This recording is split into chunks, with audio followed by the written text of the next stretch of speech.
हर देश की पहचान उसकी नीतियों और उसके नेतृत्व से तय होता है। लेकिन जब कोई राष्ट्र अपने ही बनाए जाल में फंसने लगता है, जब उसके फैसले उसके ही खिलाफ खड़े होने लगते हैं, तो वहां सवाल उठना लाजमी हो जाता है। पाकिस्तान आज उसी मोड़ पर खड़ा है। दशकों से युद्ध, आतंक और सत्ता की राजनीति के बीच झूलता ये मुल्क अब अपने ही बनाए अंधेरे में रास्ता खोज रहा है। ये कहानी उस पाकिस्तान की है जो अब अपनी गलतियों के बोझ तले दबता जा रहा है और पहली बार उसके अंदर से आवाज उठ रही है कि बस अब और नहीं। हाल ही में पाकिस्तान और अफगानिस्तान के बीच तनाव इतना बढ़ गया कि दोनों देशों के बीच हालात युद्ध जैसे बन गए। पाकिस्तान ने अफगानिस्तान के तालिबान नियंत्रित इलाकों पर हवाई हमले किए। सरकार का तर्क था कि ये हमले आतंक के खिलाफ हैं, लेकिन असल में यह कार्रवाई पाकिस्तान की हताशा का नतीजा बनी। आर्थिक संकट, राजनीतिक अस्थिरता और लगातार गिरती अंतर्राष्ट्रीय साख ने पाकिस्तानी हुकूमत को भीतर से कमजोर बना दिया। जब सरकार जनता की उम्मीदों पर खरा नहीं उतर पाती, तब अक्सर वो बाहरी दुश्मन का डर दिखाकर ध्यान भटकाने की कोशिश करती है और पाकिस्तान इसका सबसे बड़ा उदाहरण है। लेकिन इस बार कुछ बदला हुआ है। पाकिस्तान में अब सिर्फ आम जनता ही नहीं, बल्कि उसके धार्मिक और राजनीतिक नेता भी सवाल पूछ रहे हैं। जमीयत उलेमा इस्लाम के प्रमुख मौलाना फजलुर रहमान ने हाल ही में एक बयान दिया जिसने पूरे देश की राजनीति को हिला दिया। उन्होंने साफ कहा, हम एक और आत्मघाती युद्ध नहीं झेल सकते। उनके शब्दों में गुस्सा था, दर्द था और सबसे बढ़कर चेतावनी थी। उन्होंने पाकिस्तान की सेना और सरकार को 1971 और 1999 की याद दिलाई। वो दो तारीखें जो पाकिस्तान के इतिहास के सबसे गहरे जख्म हैं। 1971 का बांग्लादेश युद्ध पाकिस्तान के लिए सिर्फ एक सैन्य हार नहीं था, बल्कि उसकी सोच और अहंकार की हार थी। सेना ने अपने ही लोगों के खिलाफ जंग छेड़ी और नतीजा हुआ कि देश दो टुकड़ों में बंट गया। लाखों लोग मारे गए और पाकिस्तान की आत्मा बिखर गई। फिर आया 1999 का कारगिल युद्ध, जहां बिना जनता की राय और संसद की अनुमति के सेना ने भारत के खिलाफ हमला किया। उस युद्ध में भी जीत किसी को नहीं मिली, लेकिन हार पाकिस्तान की, कूटनीति की, प्रतिष्ठा की और भरोसे।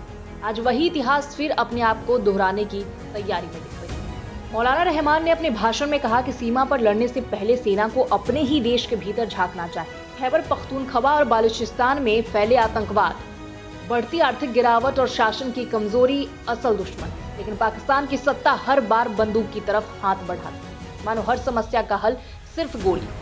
रहमान ने यह भी कहा कि इस्लाम किसी मुस्लिम पड़ोसी पर अन्यायपूर्ण हमले की इजाजत नहीं देता। ये बयान सिर्फ धार्मिक चेतावनी नहीं, बल्कि पाकिस्तान की वैचारिक नींव पर सवाल था, क्योंकि दशकों से पाकिस्तानी सेना अपने हमलों को धर्म और राष्ट्रवाद के नाम पर सही ठहराती आई। तालिबान के साथ पाकिस्तान के रिश्ते कभी भाईचारे के नाम पर शुरू हुए थे, लेकिन अब वही तालिबान उसके गले की हड्डी बन चुकी। और क्या हमने कसम खा रखी है कि अफगानिस्तान में इस्तिकलाल नहीं छोड़ना, वहाँ हमेशा बेकरारी रखनी है और फिर अपना दामन साफ रखना है और सारा गंद दूसरे के दामन पे फेंकना है।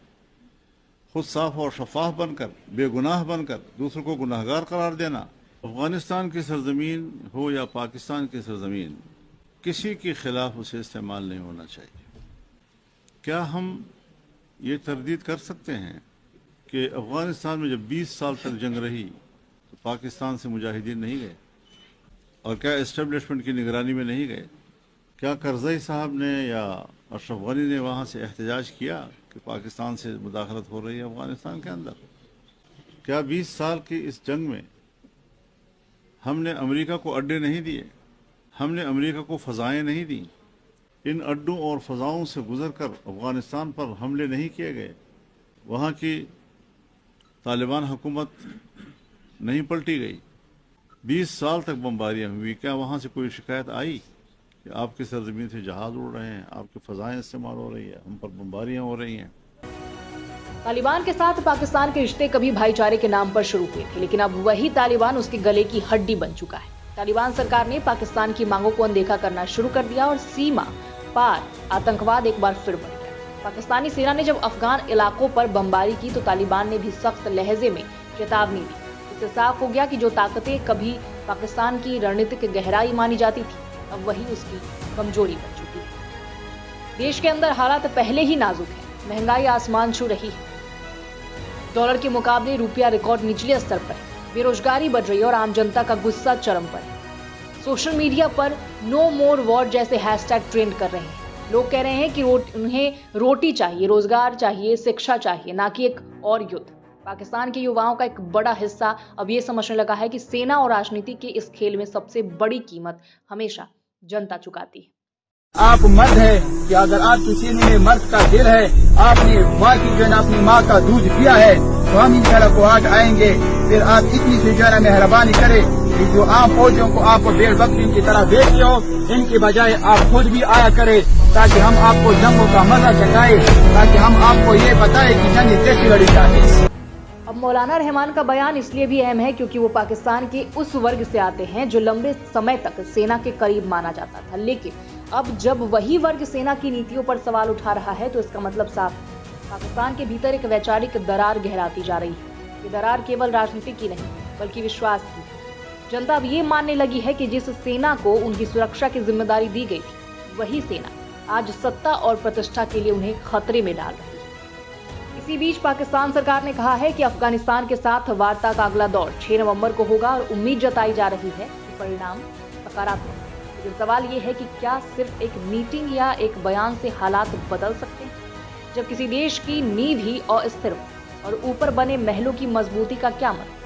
पाकिस्तान को सबसे पहले अपने घर को ठीक करना होगा। जब तक उसके भीतर राजनीतिक स्थिरता, आर्थिक मजबूती और पारदर्शिता नहीं आएगी, तब तक कोई भी विदेश नीति सिर्फ कागज पर रह जाएगी।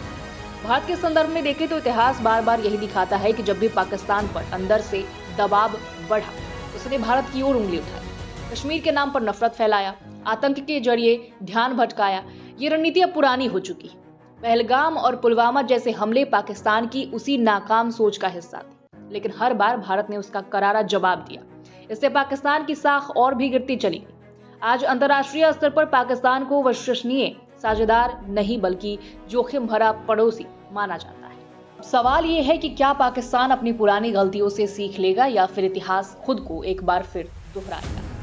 मौलाना रहमान का ये विरोध शायद शुरुआत है उस बहस की जो पाकिस्तान को लंबे समय से करनी चाहिए थी। शायद पहली बार कोई अंदर से कह रहा है कि युद्ध नहीं, सुधार चाहिए, नफरत नहीं, स्थिरता चाहिए। लेकिन पाकिस्तान की सत्ता जो दशकों से बंदूकों और नारों पर टिकी है, क्या इतनी आसानी से अपना रास्ता बदलेगी? एक देश के लिए असली ताकत उसकी सेना नहीं बल्कि उसकी जनता होती है, और जब जनता ही थक जाती है, डर जाती है, सवाल उठाने लगती है, तब किसी भी तानाशाही व्यवस्था की जड़ें कमजोर पड़ने लगती है। पाकिस्तान के हालात बताते हैं कि लोग अब बदलाव चाहते हैं। वो अब ये नहीं चाहते कि उनके नाम पर किसी और लोगों की राजनीति हो, किसी और देश की राजनीति। वो अब ये नहीं मानते कि देशभक्ति का मतलब हमेशा युद्ध ही होता है। शायद पाकिस्तान को अब ये समझने की जरूरत है कि हर बार भारत या अफगानिस्तान को दोष देने से कुछ नहीं बदलेगा। असली लड़ाई बाहर नहीं, अंदर है। भ्रष्टाचार, बेरोजगारी और आतंक की उस विचारधारा से जो पाकिस्तान की आत्मा को खोखला कर रही है। मौलाना रहमान जैसे नेताओं की आवाज अगर बढ़ती रही तो ये देश के भीतर एक नए सोच का जन्म हो सकता है। पाकिस्तान एक चौराहे पर खड़ा है। एक तरफ वो रास्ता है जो उसके पुराने घावों की ओर ले जाता है, युद्ध और अस्थिरता और दुनिया से अलगाव का रास्ता। दूसरी तरफ वो मुश्किल लेकिन सही रास्ता, आत्ममंथन, संवाद और सुधार का रास्ता। अगर पाकिस्तान इस बार सही दिशा चुनता है तो शायद वो फिर से दुनिया में अपनी जगह बना सके, लेकिन अगर उसने फिर वही गलती दोहराई तो इतिहास एक बार फिर उसे वही सजा देगी। अलगाव, आर्थिक बर्बादी और जनता की निराशा। अंत में सवाल सिर्फ पाकिस्तान से नहीं, हर उस देश से है जो पहले ही नागरिकों की आवाज को अनदेखा करता है। युद्ध हमेशा आखिरी रास्ता होना चाहिए, ना कि पहली पसंद। जब नेता अपने गुस्से से ज्यादा अपने लोगों की तकलीफ को महसूस करना शुरू कर दे, तभी असली राष्ट्र निर्माण होता है। पाकिस्तान के लिए अभी भी देर नहीं हुई है। मौलाना रहमान की आवाज शायद वही आईना है जिसमें पाकिस्तान को खुद को देखना चाहिए, क्योंकि जीत हमेशा किसी और को हराने में नहीं बल्कि खुद को बदलने में होती है। क्योंकि जो देश अपने ही लोगों की आवाज नहीं सुनता, वो इतिहास में दूसरों की कहानी का हिस्सा बनकर रह जाता है। और पाकिस्तान के पास अब दो ही विकल्प हैं, या तो वो अपनी अतीत की गलतियों से सीखकर खुद को बदल ले, या फिर हमेशा के लिए उन गलतियों का प्रतीक बन जाए जो एक राष्ट्र को अंदर से तोड़ देती है। शायद अब वक्त है कि पाकिस्तान अपनी बंदूकों की आवाज को थोड़ा कम करे और अपनी जनता की आवाज को सुनना सीख ले।